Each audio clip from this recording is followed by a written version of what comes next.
Welcome to the Tech Diva Success Podcast. This is a short weekly podcast that focuses on tools, processes, and best practices that truly fuel success for women in technology. We thank you for tuning in, and we hope you walk away with at least one best practice that will help you level up personally or professionally. What can you take action on that will make you 1% better? This show gives us space to grow that amazing potential you have inside of you by bringing you guests from all walks of life and allowing them to share their success secrets with you. I'm your host, Nicole Scheffler, and I consider myself a tech diva with over 15 years experience in a technology career. And I'm committed to sparking tech diva success with my collection of various books, podcasts, and projects, including our other podcast, the Diva Tech Talk podcast, which is all here to inspire you and is dedicated to women in technology. I know you're going to love it, so on with the show. We have some great conversations going to happen on this episode today. I just know it from talking with Siri in advance. We are really happy to be on today with Siri Chalazi. She is a research fellow at the Women in Public Policy program at Harvard Kennedy School. So her life work is also to advance gender equality in the workplace through research and research translation. She operates at the intersection of academia and practice, both conducting research on how organizations can become more inclusive and bringing those research insights to practitioners through speaking, training, and workshops and podcasts like the one today.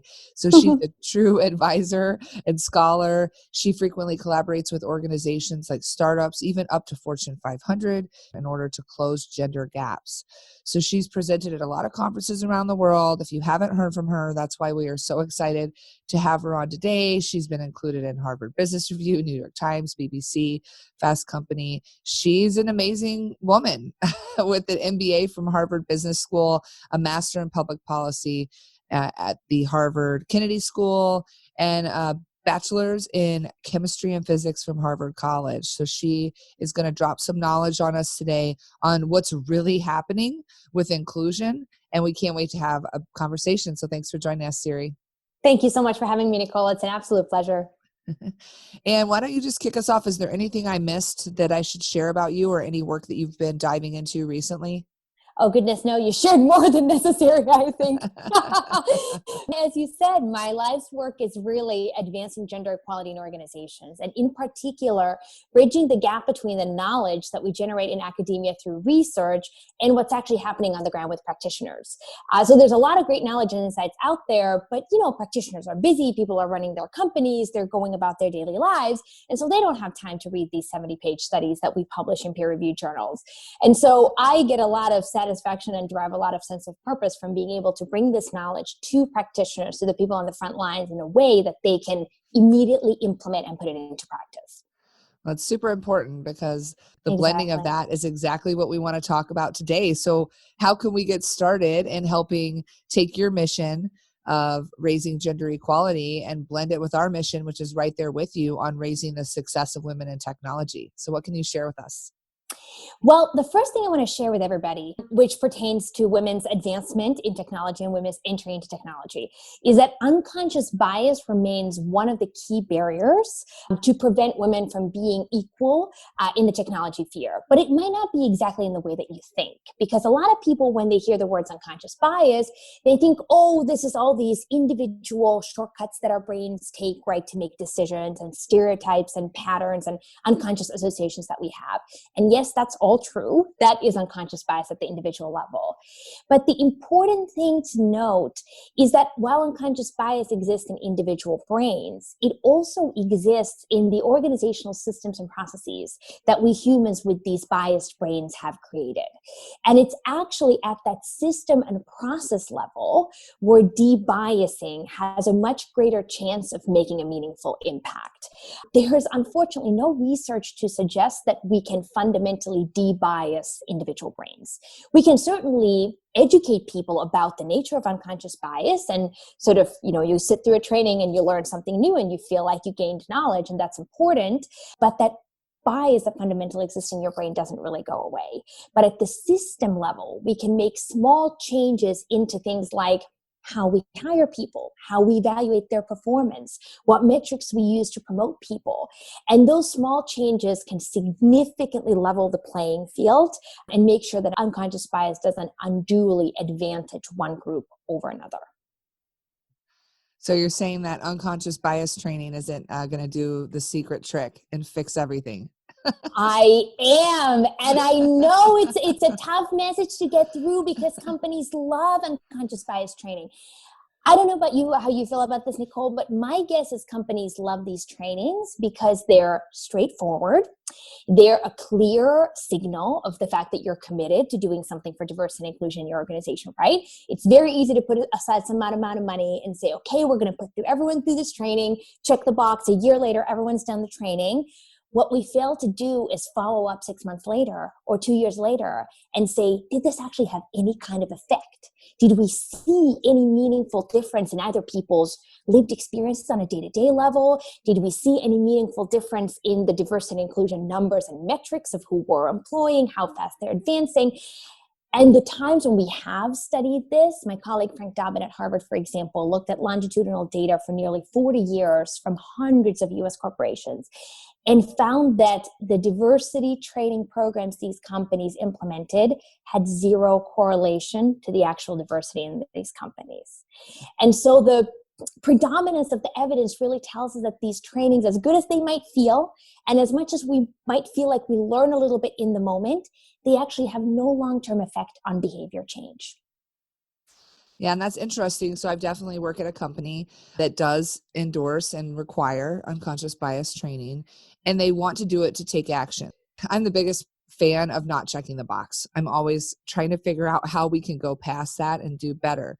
So with that being said, if the premise of unconscious bias and having diversity trainings is to take action and do something about it, what do you recommend then that has been effective to help the systematic change?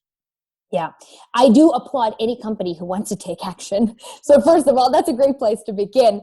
What I would say as a research scientist is approach the process of managing diversity and inclusion exactly the same way you manage your core business, which is in a data-driven, rigorous, analytical way. You don't set out to launch a new product and say, let's just build this whenever it's done. And then when it's ready, let's launch it. Let's put it out to the market. And let's see how many users we're able to attract in the next 6 months. My guess is no one manages their business like that. They say, here's our deadline. Here's the development milestones that we need to hit. The launch date is X. In our first 6 months, we want to generate Y number of users, right? There's goals, there's metrics, there's targets that are being rigorously tracked. And when those goals are not reached, there's some consequences, right? So could the unconscious bias training be one of the goals feeding into the larger strategy? Well, I wouldn't view unconscious bias training as a goal in itself, right? Because often it's deployed, for example, in the context of hiring. And we say, let's put all our hiring managers through unconscious bias training in an effort to try to ensure that bias doesn't influence who we hire. But the metric that we actually care about, right, is the people we end up hiring. So I would then focus on setting goals on that metric and always, of course, starting with our existing data and understanding who is our workforce today, who have we historically hired, and how do we hire those people, right? Are they on-campus hires, entry level? Are we recruiting heavily through internal networks and referrals? That might be a problem if we don't start out with a very diverse workforce because people's networks tend to overwhelmingly be composed of other people who are very similar to them. So you first want to analyze where are my new hires coming from today and what type of hiring process am I putting them through, and also mapping out the different stages of the funnel. So, at the beginning where you just have 1,000 resumes on the desk, that pool might actually be, let's say, 50-50 women and men. But then after a round of resume reviews, a round of screening interviews, a round of coding interviews, you might all of a sudden find yourself with a finalist pool that's 80% men and 20% women. So then you have to go and ask yourself, well, what happened in the resume review, the screening interview, the coding interview that skewed my pool so heavily towards male. And invariably, when you start digging into the data and the processes step by step, you kind of find places where gaps emerge.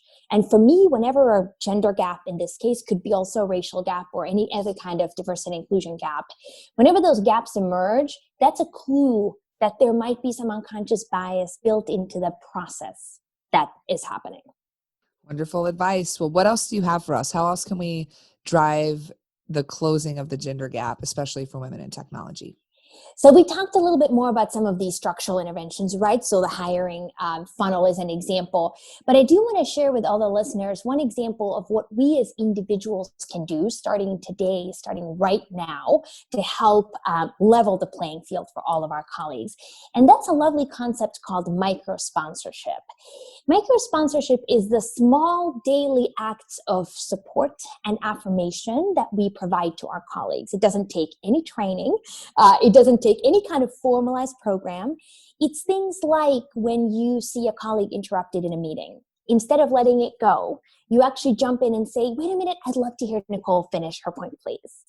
Or if Nicole made a great point 5 minutes ago, and now James has restated the exact same idea, and somehow the consensus around the table is that it's James' idea, I, as a micro-sponsor, can jump in and say, yes, James, I love how you built on Nicole's thoughts from 5 minutes ago. This is great collaboration in action right here. Or I'll give you another example. If you're invited to attend a meeting, go to a conference, give a talk, write an article, whatever it is that you, for whatever reason, can't do, instead of just declining and saying, no, sorry, thank you, I can't do this, as you decline, offer the names of 3 women colleagues that would be amazing for the job and say, well, while I can't do this, I would love to recommend these 3 amazing women who would be a perfect fit for this opportunity.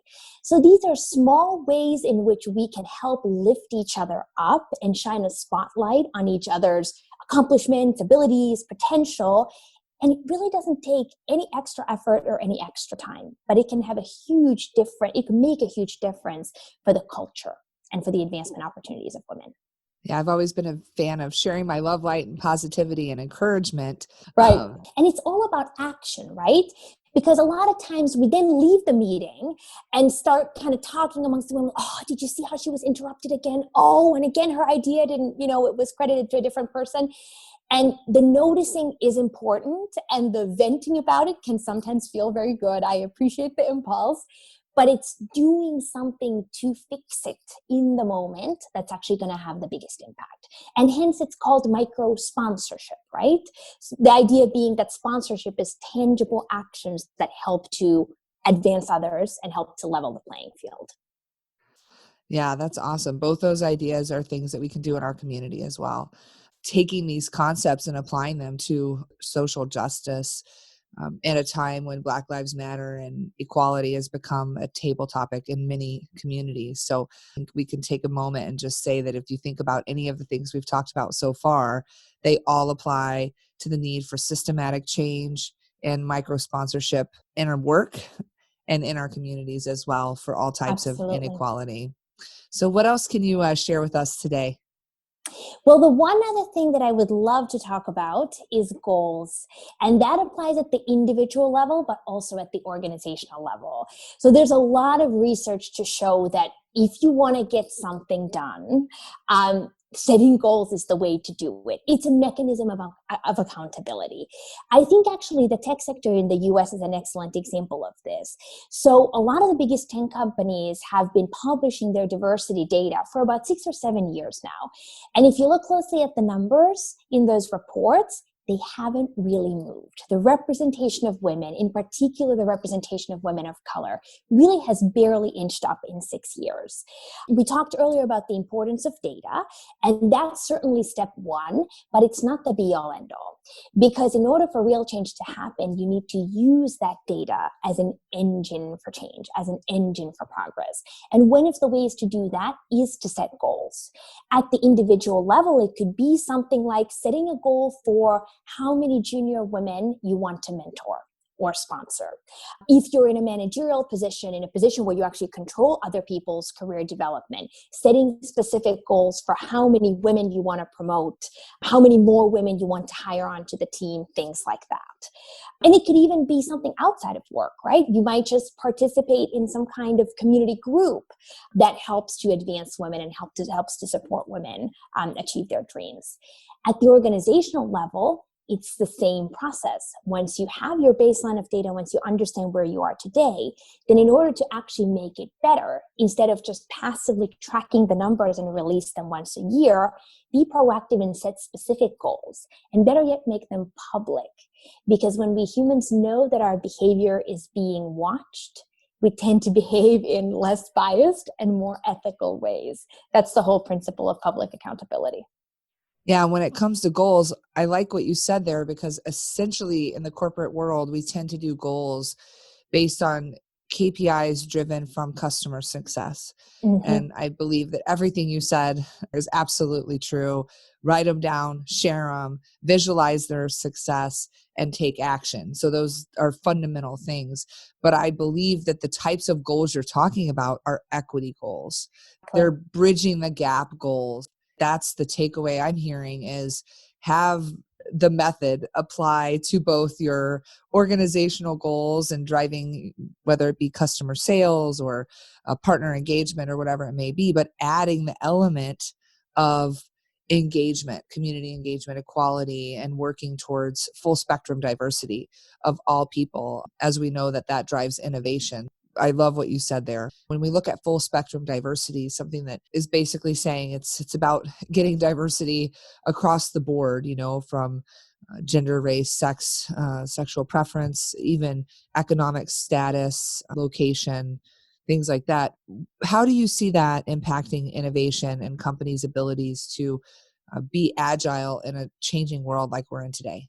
Well, there's a lot of research to suggest that diversity along various different dimensions, the ones that have been studied the most are gender and race, simply because they're easy to study, but also things like nationality and difference in functional experience.